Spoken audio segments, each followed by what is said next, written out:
Good afternoon, respected principal sir and all the faculty and my teachers and all my colleagues and my juniors. आज का मेरा topic है digestive juice. Digestive juice तो पहले तो सबने मेरे आगे जो सीनियर्स आपको बता के गए हैं कि डाइजेशन कैसे होता है, पैनक्रियाटिक जूस एंड ऑल. पर फूड हम खाते हैं, फूड का फिकल मटेरियल जो बनता है तब की बात आपको पता चली. पर लेकिन वो फूड मटेरियल अंदर जाकर बनता कैसे है फिकल मटेरियल, तो हम वो जो प्रिपरेशन है वो कैसे होती है वो हम देखेंगे कि डाइजेस्टिव जूस. तो डाइजेस्टिव जूस में कोई एक जूस तो होता नहीं है. पहले तो डाइजेस्टिव जूस में 4 बातें होती है कि डाइजेस्टिव नेक्स्ट 4 जूस जो होते हैं, एक होता है सलाइवा, एक होता है गैस्ट्रिक जूस, एक होता है इंटेस्टाइनल जूस और एक होता है पैनक्रियाटिक जूस. ये चारों मिलकर जो फूड मटेरियल है उस फूड मटेरियल को डाइजेशन में हेल्प करते हैं और जो उसके कंटेंट है उसको रिलीज करते हैं और हमारे बॉडी को जहाँ जहाँ उसकी ज़रूरत है वहाँ तक पहुँचाते हैं. नेक्स्ट अब हम देखेंगे पहले सलाइवा. तो सलाइवा का कंपोजिशन, तो कंपोजिशन में क्या उसका जो कंपोनेंट है उसके जो है वाटर और solids and gases. Water content कितना है? 99.5% सलाइवा में वाटर कंटेंट होता है और बाकी के जो कंटेंट है 0.5% वो सॉलिड कंटेंट और गैसेस होते हैं. और ऑर्गेनिक सब्सटेंस और इनऑर्गेनिक सब्सटेंस, तो ऑर्गेनिक सब्सटेंस में एंजाइम आते हैं और अदर सब्सटेंस भी ऑर्गेनिक सब्सटेंस आते हैं एंजाइम के अंदर. एक तो आता है एमाइलेज मतलब कि टाइलिन जो है एंजाइम, टाइलिन नाम का जो एंजाइम है वो उसमें पार्ट करता है सलाइवा में. जो टाइलिन है वो स्टार्च का डाइजेशन करता है, स्टार्च के ऊपर ज़्यादा एक्ट करता है. हम कहते हैं ना कि जो हम गुजराती में अभी पढ़ के आए कि मुख के द्वारा स्टार्च का जो डाइजेशन है वो स्टार्ट होता है. तो स्टार्च का डाइजेशन कौन करता है? तो टाइलिन करता है. और उसके जैसे वहाँ पर बाकी सारे एंजाइम भी है, माल्टेज है, लिंगुअल लाइपेज है, लाइसोजाइम है, फॉस्फेट है और एक्सेट्रा जो एंजाइम है वो भी उसमें पार्ट करते हैं. म्यूसिन है, जो अदर ऑर्गेनिक सब्सटेंस है उसमें म्यूसिन आता है. तो म्यूसिन क्या करता है? म्यूसिन है जो फूड पार्टिकल्स है उसको फूड पार्टिकल को मॉइस्चर करता है, जिसे फूड पार्टिकल हम जो डाइजेशन में पार्ट करेंगे तो उसके लिए इजी हो जाता है. Next secretion mechanism of saliva. Secretion mechanism, तो सिक्रीट कैसे होता है सलाइवा? तो सलाइवा सिक्रीट होने के लिए जो हमारे नर्वस मैकेनिज्म है, नर्वस मैकेनिज्म के द्वारा सलाइवा का सिक्रीशन होता है. नर्वस मैकेनिज्म में भी जो ऑटोनोमिक नर्वस सिस्टम है उसके द्वारा सलाइवा का सिक्रीशन होता है. नेक्स्ट अब सलाइवा की प्रॉपर्टी, तो प्रॉपर्टी में आता है उसका वॉल्यूम. तो वॉल्यूम कितना होता है सलाइवा का? 1000 ml to 1000 ml to 1500 ml जितना उसका वॉल्यूम है. और जो सलाइवा है उसके कंट्रीब्यूशन में, मतलब जो ग्लैंड है जिसके थ्रू सलाइवा सिक्रीट होता है, तो वो कौन कौन सी ग्लैंड है? तो पैरोटिड ग्लैंड आती है, पैरोटिड ग्लैंड, सब मैक्सिलरी ग्लैंड और सब लिंगुअल ग्लैंड. उनके यहाँ पर मैंने बताया है कि कौन सी ग्लैंड कितना कंट्रीब्यूशन देती है सलाइवा के सिक्रीशन में. Next functions of saliva. Saliva is a very essential digestive juice since it has a many functions. Its absence leads to many inconveniences. और सलाइवा क्या करता है? Preparation of a food for a swallowing. इसका meaning क्या है? जो हम ગુજરાતીમાં બોલીએ છે ને આપણે પેલું કે ગળવા માટે જે આપણને મહત્વનો ભાગ આપે છે કે ગળવા માટે જે હેલ્પ કરે છે, તો એ વસ્તુ છે preparation of food for swallowing. When food is taken into the mouth, it is moistened and dissolved by saliva. The mucous membrane of mouth is also moistened by saliva. It facilitates chewing by the movement of tongue. The moistened and masticated food is rolled into a bolus. Mucin of saliva lubricates the bolus and facilitates swallowing. मतलब कि ये क्या कहना चाहते हैं कि जो food material है तो वो फूड मटेरियल को मॉइस्चन करता है और उसे डिसॉल्व करता है. द म्यूकस मेम्ब्रेन, जो म्यूकस मेम्ब्रेन हमारे माउथ में प्रेजेंट है तो म्यूकस मेम्ब्रेन को भी मॉइस्चन करता है. और जो टंग के थ्रू हमने जो फूड मटेरियल लिया है उसे भी मॉइस्चन करता है और उसे बॉलस में यानी कि छोटे छोटे पार्ट्स जो फूड मटेरियल है उसके छोटे छोटे पार्ट करने में हमें हेल्प करता है. नेक्स्ट अब हम देखेंगे गैस्ट्रिक जूस. गैस्ट्रिक का मतलब क्या होता है, कोई कहेगा मुझे? गैस्ट्रिक का मीनिंग नहीं बता देती, कोई नहीं बोले. इनको थोड़ा आपण तो आवडत कर रहे हैं, ऐसे ही देख ही रहे हैं सब प्रेजेंट. दे दो माइक, दे दो, बताओ गैस्ट्रिक किसको बोलते हैं? ખબર છે કોઈને? ગેસ્ટ્રિક નો મીનિંગ मतलब આપણે નોર્મલ ભાષામાં શું કહી શકીએ ને?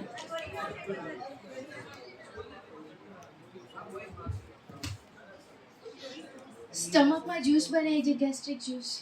ઓકે બરાબર છે. ગેસ્ટ્રિક मतलब કે સ્ટમક, તો સ્ટમકમાં જે જ્યુસ આપણે બને છે, સ્ટમકમાં જે જ્યુસ હાજર હોય છે તે જ્યુસની વાત કરી છે ગેસ્ટ્રિક જ્યુસ. તો ગેસ્ટ્રિક જ્યુસનું સિક્રીશન, તો સિક્રીશન of pepsinogen. Pepsinogen is synthesized from amino acids in the ribosomes attached to the endoplasmic reticulum in a chief cells.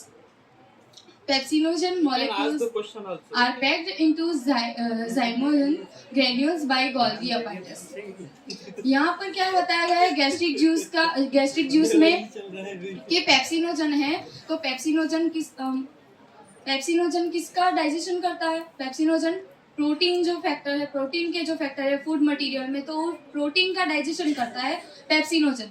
तो इसका यहाँ पर गैस्ट्रिक जूस में सिक्रीशन बताया गया है. और secretion of hydrochloric acid HCl का जो सिक्रीशन होता है वो बताया गया है कि सिक्रीशन ऑफ गैस्ट्रिक जूस में हाइड्रोक्लोरिक एसिड और पेप्सिनोजन इन दोनों का सिक्रीशन होता है. Next properties of gastric juice. अब गैस्ट्रिक जूस का वॉल्यूम कितना होता है? तो 1200 ml टू 1500 ml उसका वॉल्यूम होता है. और उसका रिएक्शन क्या है? तो gastric juice is highly acidic with pH of 0.9 to 1.2. मतलब कि जो गैस्ट्रिक जूस है तो उसमें HCl है. तो HCl क्या है कि एसिडिक है. तो एसिडिक की वजह से उसकी pH बहुत ही मतलब कम होती है 0.9 टू 1.2 जितनी, और वो हाईली एसिडिक इसी वजह से होता है. Acidic of gastric juice is due to the presence of hydrochloric acid. Specific gravity 1.004. और अब उसके फंक्शन, गैस्ट्रिक जूस का फंक्शन क्या है? तो digestive function, hematopoietic function, protective function और function of hydrochloric acid. Digestion में तो हमें पता है कि डाइजेस्टिव फंक्शन कैसे वो करता है. और हिमोपोएटिक फंक्शन, प्रोटेक्टिव फंक्शन में जो म्यूकस होता है, म्यूकस है उसका सिक्रीशन होता है और उसकी वजह से जो हमारी जो वॉल है, जो गैस्ट्रिक वॉल है उसका गैस्ट्रिक वॉल को हम जो एसिडिक लेवल जो बढ़ जाता है उसकी वजह से उसे कोई वॉल में कोई प्रॉब्लम मतलब कि जो अल्सर टाइप प्रॉब्लम होती है उससे प्रोटेक्शन के लिए म्यूकस का सिक्रीशन होता है. नेक्स्ट गैस्ट्रिक जूस का कंपोजिशन. उसके अंदर जो सब्सटेंस है उसमें वाटर है, सॉलिड्स है. वाटर कितना है? 99.5% और सॉलिड्स है 0.5%. और ऑर्गेनिक सब्सटेंस और इनऑर्गेनिक सब्सटेंस. तो इनऑर्गेनिक और ऑर्गेनिक में जो एंजाइम है वो पेप्सिन. एक तो पेप्सिन जो है मैंने आपको पहले भी बताया कि प्रोटीन का जो डाइजेशन होता है पेप्सिन थ्रू होता है. और यहाँ पे दिए है rennin, gastric lipase, gelatinase and urease gastric amylase. Other organic substance में म्यूकस इंट्रिंसिक फैक्टर को लिया है. यहाँ पर मैंने रेनिन बताया आपको. रेनिन 2 है, पता है ना 2 है कि एक ही है. कौन कौन से है? वो माइक दे दो. ये सेमिनार जो है इंटरेक्शन के लिए बना है. ये ऐसे ब्लाइंड है, मोनोटोनस नहीं होना चाहिए, है ना. हाँ, आगे से भी आप जो है आगे से बहुत सेमिनार होंगे, उसमें मोनोटोनस नहीं होना चाहिए. बताने वाला बता के गया, सुनने वाला सुन के छोड़ दिया.